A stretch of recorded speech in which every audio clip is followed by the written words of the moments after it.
پھر اس سرزمین میں علامہ اقبال جیسی شخصیت پیدا ہوئی ہے. یہ ساری چیزیں جو ہے یہ در حقیقت اشارہ کر رہی ہیں کہ یہ ملک مشیت ایزدی کے کسی طویل سلسلے کی ایک کڑی ہے. اور وہ سامنے آ گیا تھا کہ سن 47 میں یہ قائم ہوا ہے، اور پورے 9 مہینے بعد 14 اگست اور 13 مئی 14 اگست سن 47 اور 13 مئی سن 48 پورے 9 مہینے بعد اسرائیل عالم وجود میں آ گیا. اللہ تعالیٰ نے اس عالمی بیماری، اس کے لیے جو علاج ہے وہ پہلے پیدا کیا ہے. جیسے کہ حدیث میں آتا ہے ما انزل اللہ من دائن الا انزل له دوان. اللہ تعالیٰ نے کوئی بیماری ایسی نہیں اتاری کہ جس کا علاج بھی نہ اتار دیا ہو. اور جیسے کہ ماں کی چھاتیوں میں بچے کی ولادت سے پہلے دودھ پیدا ہو جاتا ہے، اس کی غذا کا بندوبست پہلے ہو جاتا ہے، اسی طریقے سے اسرائیل کا جو فتنہ اٹھنے والا تھا اس کی سرکوبی کے لیے پاکستان وجود میں آیا ہے. اور آج وہ مرحلہ آ گیا ہے تاریخ کا ایک عظیم موڑ. آپ دیکھیں گے کہ بڑی مشابہت پیدا ہو گئی ہے. ایک طرف بظاہر امریکہ کی مرضی کے خلاف اسرائیلی وزیر اعظم نتن یاہو وہ بڑا ایک غرور کا اور بڑے تکبر کا مظاہرہ کر رہا ہے، اور وہ پورا پیس پروسیس جس پر نہ معلوم کتنا وقت صرف ہوا تھا، کتنی محنتیں ہوئی تھیں، کتنے راؤنڈز آف ٹاکس ہوئے تھے، کبھی واشنگٹن میں ہوئے ہیں، کبھی اوسلو طرز کا کوئی معاہدہ ہوا ہے، کبھی پھر اور اس کے بعد پیشی ہوئی تھی میڈرڈ کے اندر بھی. لیکن وہ سارا پیس پروسیس جو ہے اس کی دھجیاں کر رہا ہے. وہ وقت بالکل قریب نظر آ رہا ہے کہ یروشلم کے مسئلے پر وہاں بٹی دہک اٹھے گی. اور احادیث نبویہ میں جو خبریں دی گئی ہیں کتاب الملاحم کی احادیث میں معلوم ہوتا ہے کہ اب اس کا آغاز ہونے والا ہے. نتن یاہو کو امریکہ کے خلاف جانے کا اصل میں حوصلہ کیوں پڑ رہا ہے؟ اس لیے کہ اسے معلوم ہے کہ فرنگ کی رگیں جہاں پنجہ یہود میں ہے، چاہے کلنٹن ہو یا کلنٹن کا باپ ہو، یہودی لابی وہاں کی اتنی مضبوط ہے، کانگریس میں اور سینٹ میں ان کا اتنا اثر ہے کہ کوئی بھی وہاں شخص بڑے سے بڑا طاقتور اور بڑے سے بڑا اختیارات کا حامل اسرائیل کی مرضی کے خلاف نہیں جا سکتا. یہی معاملہ یہاں نظر آ رہا ہے. بظاہر تو ناراضگی کا اظہار ہوا ہے، لیکن یہ بات اب تو کھلتی چلی جا رہی ہے. حقیقت یہ ہے کہ یہود اور ہنود کا بڑا گہرا لنک قائم ہو چکا ہے، اور یہ بھٹیاں اب دونوں طرف دہکیں گی. میں اس سے پہلے بارہا کہہ چکا ہوں، ملت اسلامیہ تقریباً 150 کروڑ افراد پر مشتمل ہے، لیکن اس میں سے تقریباً 20 کروڑ عرب ہیں. ان کو اللہ نے خصوصی فضیلت دی تھی. یہ تھے کہ جن کی زبان میں قرآن نازل ہوا. خود محمد عربی صلی اللہ علیہ وسلم عرب تھے، انہیں جو فضیلت عطا کی تھی. لیکن بدقسمتی سے اس دور میں آ کر بھی انہوں نے آزادی حاصل کرنے کے بعد بھی اپنا قبلہ درست نہیں کیا. کسی نے ماسکو کی طرف رخ کیا، کسی نے واشنگٹن کا رخ کیا، اللہ اور اس کے رسول کی طرف رخ نہیں ہوا. واقعہ یہ ہے کہ مجرم ہیں. دوسرے بڑے مجرم 150 کروڑ میں سے 10% یہ 15 کروڑ مسلمان ہیں.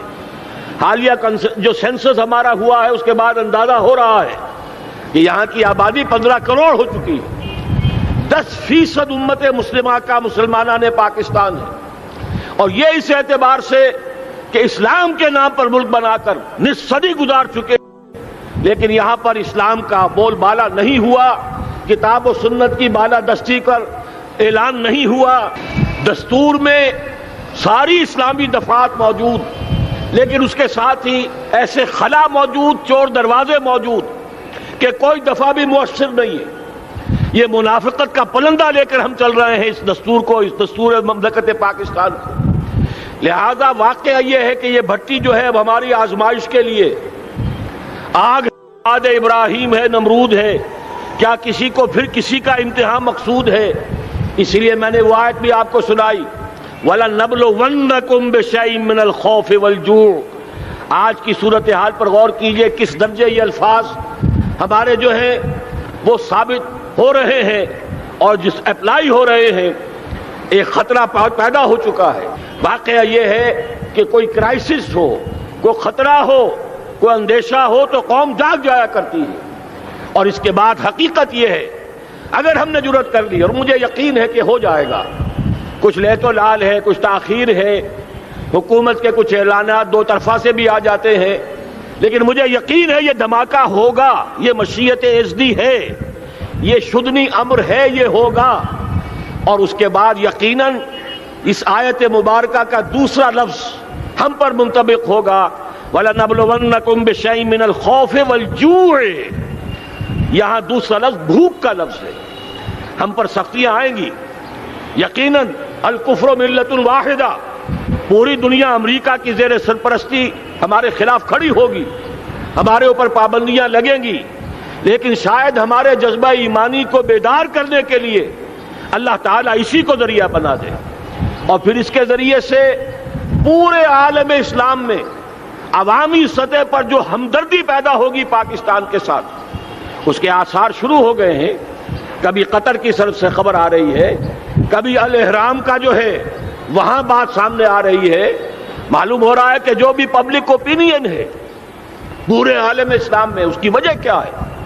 میں نے اپنے پچھلے جمعے کے خطاب میں عرض کیا تھا کہ جیسے پاکستان سلطنت خداداد پاکستان ہے، ایسے ہی اس کی ایٹمی صلاحیت یہ بھی خداداد ہے، اللہ نے چھپر پھاڑ کر ہمیں دی ہے۔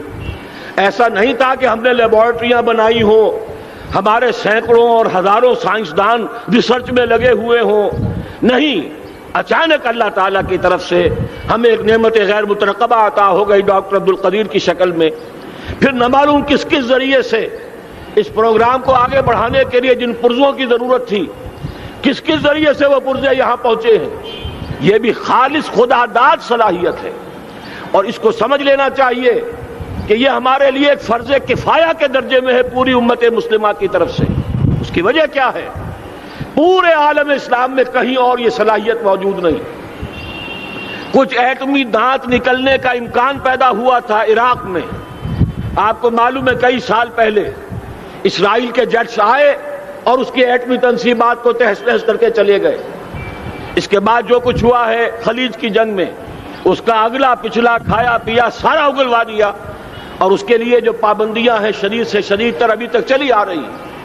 تو اچھی طرح سمجھ لیجئے کہ پورے عالم اسلام میں صرف ایک پاکستان ہے، پوری دنیا میں صرف ایک ملک ہے جو اسلام کے نام پر بنا، پورے عالم اسلام میں صرف ایک ملک ہے جس کے پاس ایٹمی استعداد ہے۔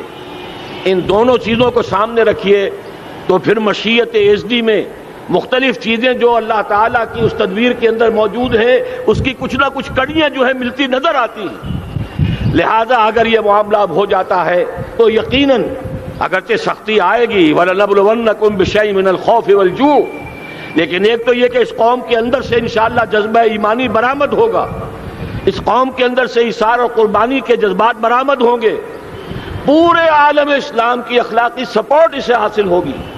اور میں یہ سمجھتا ہوں کہ جیسے نوائے وقت نے بھی بہت اچھا کیا، کل یا پرسوں کے اپنے جو سر وقت پر وہ احادیث شائع کر دی ہیں، جن میں سے دوسری حدیث بڑی معنی خیز ہے۔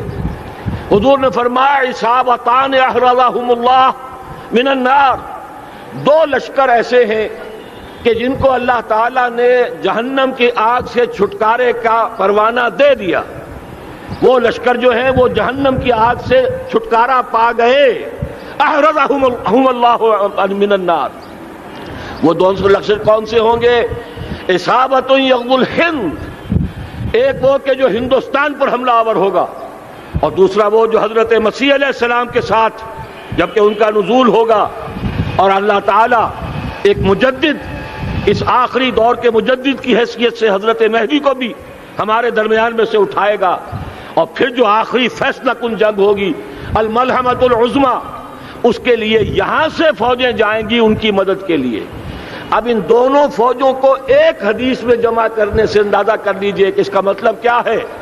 یہ علاقہ پاکستان اور اس سے ملحق افغانستان، یہ علاقہ ہے کہ جو اسلام کا گہوارہ پہلے بنے گا، یہاں سے فوجیں جائیں گی، اور دائیں بھی اور بائیں بھی، مشرق میں بھی اور مغرب میں بھی، اور یہیں سے انشاءاللہ تعالی اسلام کا جو عالمی غلبے کا جو وعدہ ہے اللہ کا، کی خبر دی ہے محمد الرسول اللہ صلی اللہ علیہ وسلم نے کہ لا یبقى علی الارض بیت وبر ولا مدر الا ادخلہ اللہ کلمۃ الاسلام، اس روئے ارضی پر کوئی گھر بچے گا نہ خیمہ بچے گا جس میں اللہ تعالیٰ کلمہ اسلام کو داخل